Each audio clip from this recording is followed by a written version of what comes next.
Nivedita. I'm Nitin and this is Chetan taking the video. And this is a video for our Embedded Systems Design course project. Now we're all major football fans, so our project is to play football through two remote controlled cars. We're going to have two videos. This video will explain about the different components involved in our project and how they interface with each other. And the second video will show you the actual game itself. Now our project has two modules. This constitutes the transmitter module and this constitutes the receiver module.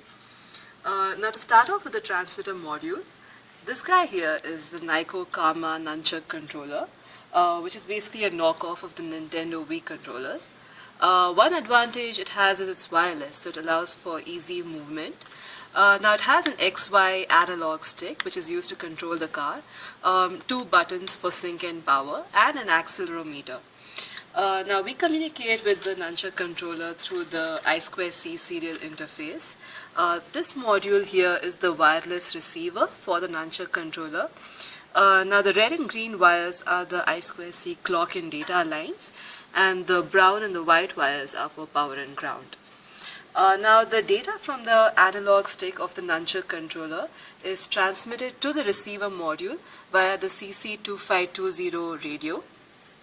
That about constitutes the transmitter module, and I'll let Nitin take over for the receiver module.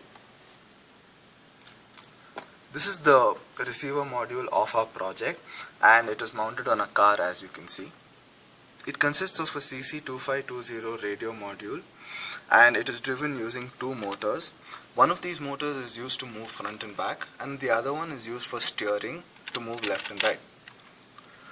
So the radio receives the analog stick data from the transmitter part, and that data is decoded by the Smart Fusion into PWM signals to actually drive the motors.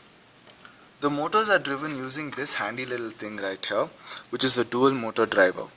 It takes in two inputs per motor, and the difference between these two inputs is that it switches the polarity of the output.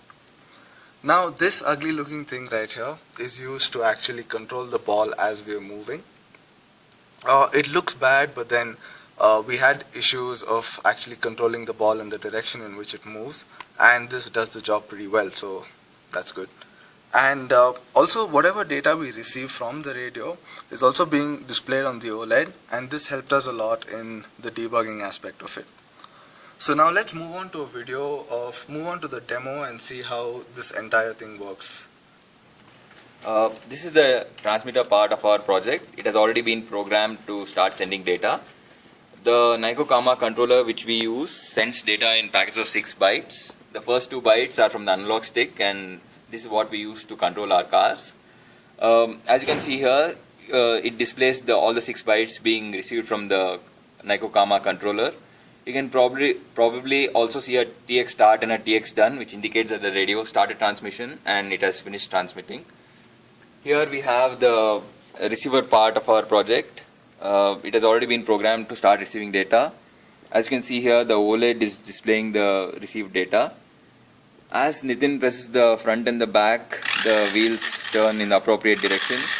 And as he presses left and right, the wheels move left and right.